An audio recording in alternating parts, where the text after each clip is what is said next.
Chapter 4. Shooting down the mountainside.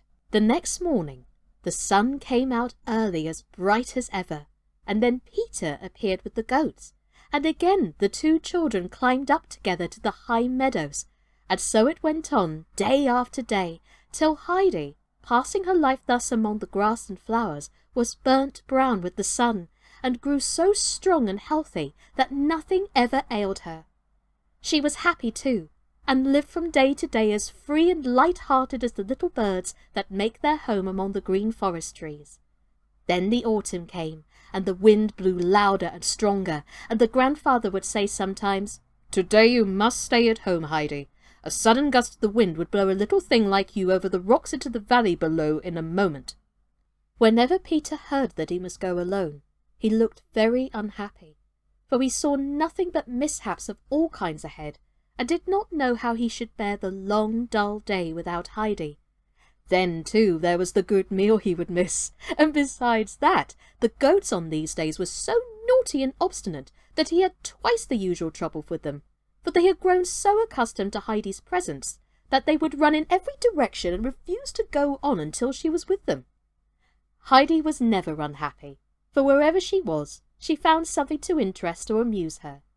She liked best, it is true, to go out with Peter to the flowers and the great bird, but she also found her grandfather's hammering and sawing and carpenting very entertaining, and if it should chance to be the day when the large round goat's milk cheese was made, she enjoyed beyond measure watching her grandfather stir the great cauldron.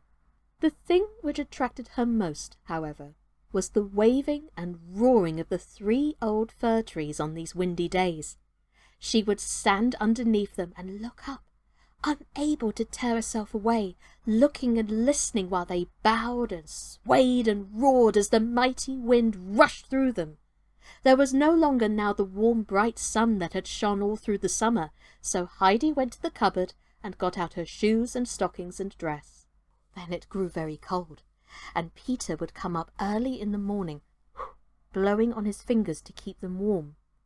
But he soon left off coming, for one night there was a heavy fall of snow, and the next morning the whole mountain was covered with it, and not a single little green leaf even was to be seen anywhere upon it. There was no Peter that day, and Heidi stood out of the little window looking in wonderment, for the snow was beginning again, and the thick flakes kept falling till the snow was up to the window. And still they continued to fall, and the snow grew higher, so that at last the window could not be opened, and she and her grandfather were shut up fast within the hut. Heidi thought this was great fun, and ran from one window to the other. The next day, the snow having ceased, the grandfather went out and shovelled it away from the house, and threw it into such great heaps that they looked like mountains. Heidi and her grandfather were sitting one afternoon on their 3-legged stools before the fire, when there came a great thump at the door. It was Peter all white with snow, for he had to fight his way through deep snowdrifts. He had been determined, however, to climb up to the hut, for it was a week now since he had seen Heidi. "Good evening," he said as he came in. Then he went and placed himself as near the fire as he could, his whole face beaming with pleasure at finding himself there. Heidi looked on in astonishment, for Peter was beginning to thaw all over with the warmth, so that he had the appearance of a trickling waterfall. "Well, General, how goes it with you?" said the grandfather. "Now that you have lost your army, you will have to turn to your pen and pencil." "Why must he turn to his pen and pencil?" asked Heidi immediately, full of curiosity. "During the winter he must go to school," explained her grandfather, "and learn how to read and write. It's a bit hard, although useful sometimes afterwards. Am I not right, General?" "Yes, indeed," assented Peter. Heidi's interest was now thoroughly awakened, and she had so many questions to ask Peter about school, and the conversation took so long that he had time to get thoroughly dry. "Well now, General, you have been under fire for some time, and must want some refreshment. Come and join us," said the grandfather, as he brought the supper out of the cupboard, and Heidi pushed the stools to the table. There was now a bench fastened against the wall, for as he was no longer alone, The grandfather had put up seats of various kinds here and there, long enough to hold 2 persons, for Heidi had a way of always keeping close to her grandfather wherever he was walking, sitting or standing. Peter opened his round eyes very wide when he saw what a large piece of meat Uncle gave him on his thick slice of bread. It was a long time since Peter had anything so nice to eat. As soon as the pleasant meal was over, he began to get ready for returning home, for it was already growing dark. He had said his good night and his thanks, and was just going out, when he turned and said, "I shall come again next Sunday, this day week, and my grandmother sent word that she would like you to come and see her some day." It was quite a new idea to Heidi that she should go and pay anybody a visit, and she could not get it out of her head. So the first thing she said to her grandfather the next day was, "I must go down to see the grandmother today. She will be expecting me." "The snow is too deep," answered her grandfather, trying to put her off. Not a day passed but what she said 5 or 6 times to her grandfather. "I must certainly go today. The grandmother will be waiting for me." On the 4th day, when Heidi was sitting on her high stool at dinner with the bright sun shining in upon her through the window, she again repeated her little speech. "I must certainly go down to see the grandmother today, or else I shall keep her waiting too long." The grandfather rose from the table, climbed up to the hayloft, and brought down the thick sack that was Heidi's coverlid, and said, "Come along, then." The child skipped out gleefully after him into the glittering world of snow. The old fir trees were standing now quite silent, their branches covered with the white snow, and they looked so lovely as they glittered and sparkled in the sunlight that Heidi jumped for joy at the sight, and kept on calling out, come here, grandfather! The fir trees are all silver and gold!" The grandfather had gone out into the shed, and he now came out dragging a large hand sleigh. Inside there was a low seat, and the sleigh could be pushed forward and guided by the feet of the one who sat upon it with the help of a pole that was fastened to the side. The old man got in and lifted the child onto his lap. Then he wrapped her up in the sack that she might keep nice and warm, and put his left arm closely around her, that it was necessary to hold her tight during the coming journey. He now grasped the pole with his right hand and gave the sleigh a push forward with his 2 feet. It shot down the mountain with such rapidity that Heidi thought they were flying through the air like a bird, and shouted aloud with delight. Suddenly they came to a standstill, and there they were at Peter's hut. Her grandfather lifted her up and unwrapped her. "There you are. Now, go in. When it begins to grow dark, you must start on your way home again." Then he left her and went up the mountain, pulling his sleigh after him. Heidi opened the door of the hut and stepped into a tiny room that looked very dark, with a fireplace and a few dishes on a wooden shelf. This was the little kitchen. She opened another door and found herself in another small room, for the place was not a herdsman's hut like her grandfather's, with one large room on the ground floor and a hay loft above, but a very old cottage, where everything was narrow and poor and shabby. A table was close to the door, and as Heidi stepped in, she saw a woman sitting at it, putting a patch on a waistcoat which Heidi recognized at once as Peter's. In the corner sat an old woman, bent with age, spinning. Heidi was quite sure this was the grandmother, so she went up to the spinning wheel and said, "Good day, grandmother. I have come at last. Did you think I was a long time coming?" The old woman raised her head and felt for the hand that the child held out to her, and when she had found it, she passed her own over it thoughtfully for a few seconds, and then said, "Are you the child who lives up with Uncle? Are you Heidi?" Yes, yes, answered Heidi. "I have just come down in the sleigh with grandfather." "Is it possible? Why, your hands are quite warm. Brigitta, did Uncle come himself with the child?" Peter's mother had left her work and risen from the table, and now stood looking at Heidi with curiosity, scanning her from head to foot. "I do not know, mother, whether Uncle came himself. It is hardly likely. The child probably makes a mistake." But Heidi looked steadily at the woman and said, I know quite well who wrapped me up in my bed cover and brought me down in the sleigh. It was my grandfather. There was some truth then, perhaps, in what Peter used to tell us of our uncle during the summer, when we thought he must be wrong, said Grandmother. But who would ever have believed that such a thing was possible? I did not think the child would live 3 weeks up there. What is she like, Brigitta? The latter had so thoroughly examined Heidi on all sides that she was able to describe her to her mother. Heidi, meanwhile, had not been idle. She had made the round of the room and looked carefully at everything there was to be seen. All of a sudden she exclaimed, Grandmother, one of your shutters is flapping backwards and forwards. Grandfather would put a nail in and make it all right in a minute. It will break one of the panes some day. Look how it keeps on banging. Oh, dear child, said the old woman, I am not able to see it, but I can hear that and many other things beside the shutter. Everything about the place rattles and creaks when the wind is blowing, and it gets inside through all the cracks and holes.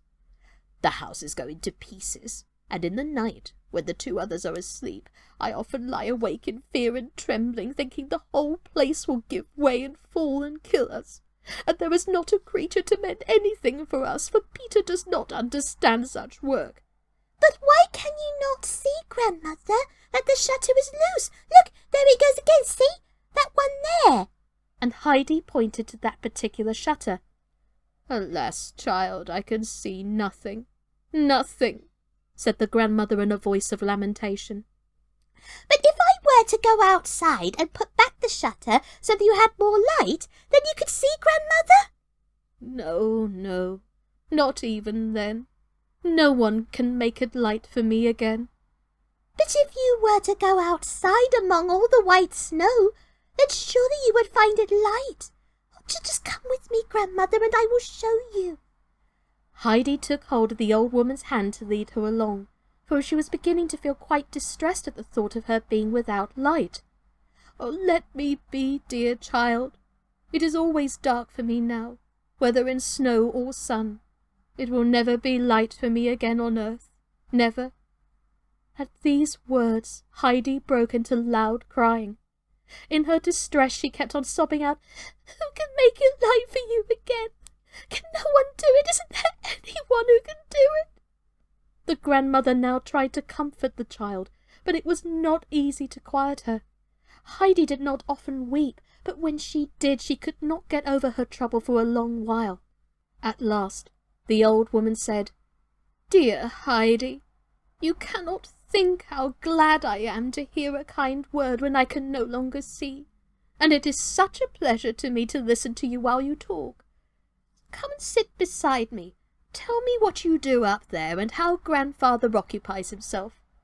I knew him very well in the old days, but for many years now I have heard nothing of him except through Peter, who never says much.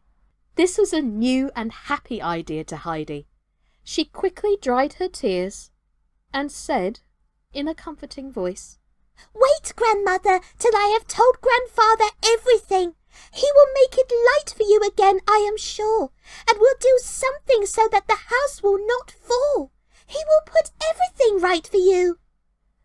Heidi now began to give a lively description of her life with the grandfather, and of the days she spent on the mountain with the goats, and then went on to tell what she did during the winter, and how her grandfather was able to make all sorts of things, seats and stools and mangers where the hay was put for Little Swan and Little Bear, besides a new large water tub for her to bathe in when the summer came, and a new milk bowl and spoon. The grandmother listened with the greatest attention, only from time to time addressing her daughter. Do you hear that, Brigitta? Do you hear what she is saying about Uncle? The conversation was suddenly interrupted by a heavy thump on the door, and in marched Peter, who stood stock still, opening his eyes with astonishment when he caught sight of Heidi. Then his face beamed with smiles as she called out, Good evening, Peter. What, is the boy back from school already? exclaimed the grandmother in surprise. "I have not known an afternoon to pass so quickly as this one for years. How is this reading getting on, Peter?" "As usual," was Peter's answer. The old woman gave a little sigh. "Ah, well," she said, "I hoped you would have something different to tell me by this time, as you were going to be 12 years old this February." "What was it you hoped he would have to tell you?"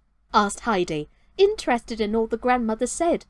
"I mean that he ought to have learned to read a bit by now," continued the grandmother. "Up there on the shelf is an old prayer book with beautiful songs in it, which I have not heard for a long time, and cannot now remember to repeat to myself, but I hoped that Peter would soon learn enough to be able to read one of them to me sometimes, but he finds it too difficult." Heidi now jumped up from her low chair, and holding out her hand hastily to the grandmother said, "Good night, grandmother. It is getting dark and I must go home at once." And bidding goodbye to Peter and his mother, she went towards the door. But the grandmother called out in an anxious voice, "Wait, wait, Heidi! You must not go alone like that. Peter must go with you. Have you got something warm to put around your throat?" "I have not got anything to put on," called back Heidi, "but I'm sure I shall not be cold." And with that, she ran outside and went off at such a pace that Peter had difficulty in overtaking her. The children had taken but a few steps before they saw the grandfather coming down to meet them, and in another minute his long strides had brought him to their side. "That's right, Heidi. You have kept your word," said the grandfather, and then wrapping the sack firmly round her, he lifted her in his arms and strode off with her up the mountain. They had no sooner got inside the hut than Heidi at once began, "Grandfather, tomorrow we must take the hammer and the long nails and fasten grandmother's shutter and drive in a lot more nails in other places, for her house shakes and rattles all over." "We must we? Who told you that?" asked her grandfather. "Nobody told me, but I know it for all that," replied Heidi, "for everything is giving way. When the grandmother cannot sleep, she lies trembling, for she thinks that every minute the house will fall on their heads, and everything now is dark for grandmother, and she does not think anyone can make it light for her again. But you will be able to, I am sure, grandfather. Tomorrow we must go and help her. We will, won't we, grandfather?" The child was clinging to the old man and looking up at him in trustful confidence. The grandfather looked down at Heidi for a while without speaking, and then said, "Yes, Heidi, we will do something to stop the rattling. At least we can do that. We will go about it tomorrow." The child went skipping round the room for joy, crying out, "We shall go tomorrow! We shall go tomorrow!" The grandfather kept his promise. On the following afternoon, he brought the sleigh out again, and as on the previous day, he set Heidi down at the door of the grandmother's hut and said, "Go in now, and when it grows dark, come out again." Then he put the sack in the sleigh and went round the house. Heidi had hardly opened the door and sprung into the room when the grandmother called out from her corner, "It's the child again! Here she comes!" Heidi ran to her, and then quickly drew the little stool close up to the old woman, and sitting herself upon it, began to tell and ask her all sorts of things. All at once came the sound of heavy blows against the wall of the hut, and grandmother gave such a start of alarm that she nearly upset the spinning wheel, and cried in a trembling voice, "Oh, my God! Now it is coming! The house is going to fall upon us!" But Heidi caught her by the arm and said soothingly, "No, no, grandmother, do not be frightened. It is only grandfather with his hammer. He is mending up everything so you shan't have such fear and trouble." "Is it possible? Is it really possible? So the dear God has not forgotten us!" exclaimed the grandmother. "Do you hear, Brigitta, what that noise is? Did you hear what the child says? Go outside, Brigitta, and if it is Uncle, tell him he must come inside in a moment that I may thank him." Brigitta went outside and found Uncle in the act of fastening some heavy pieces of new wood along the wall. She stepped up to him and said, "Good evening, Uncle. Mother and I thank you for doing us such a kind service, and she would like to tell you herself how grateful she is. I don't know who else would have done it for us. We shall not forget your kindness, for I am sure—" "That will do," said the old man, interrupting her. "I know what you think of our uncle without your telling me. Go indoors again. I can find out for myself where the mending is wanted." Brigitta obeyed on the spot, for uncle had a way with him that made few people care to oppose his will. He went on knocking with his hammer all round the house, and then mounted the narrow steps to the roof and hammered away there until he had used up all the nails he had brought with him. Meanwhile it had been growing dark, and he had hardly come down from the roof and dragged the sleigh out from behind the goat shed when Heidi appeared outside. The grandfather wrapped her up and took her in his arms as he had done the day before, for although he had to drag the sleigh up the mountain after him, he feared that if the child sat in it alone, her wrappings would fall off, and she would be nearly, if not quite, frozen, so he carried her warm and safe in his arms. So the winter went by. After many years of joyless life, the blind grandmother had at last found something to make her happy. She listened for the little tripping footsteps as soon as day had come, and when she heard the door open and knew the child was really there, she would call out, "God be thankful, she has come again!" And Heidi had also grown very fond of the old grandmother, and when at last she knew for certain that no one could make it light for her again, she was overcome with sorrow. But the grandmother told her again that she felt the darkness much less when Heidi was with her, and so every fine winter's day the child came travelling down in her sleigh. The grandfather always took her, never raising any objection. Indeed, he always carried the hammer and sundry other things down in the sleigh with him, and many an afternoon was spent by him in making the goatherd's cottage sound and tight.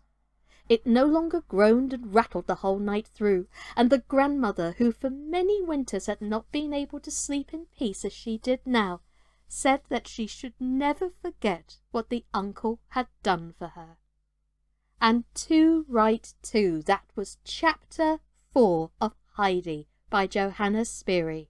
My name's Sascha Cooper, and this has been Quarantine Kids Story Time. Join me again for chapter 5. Take care and stay safe out there, everyone. Bye-bye!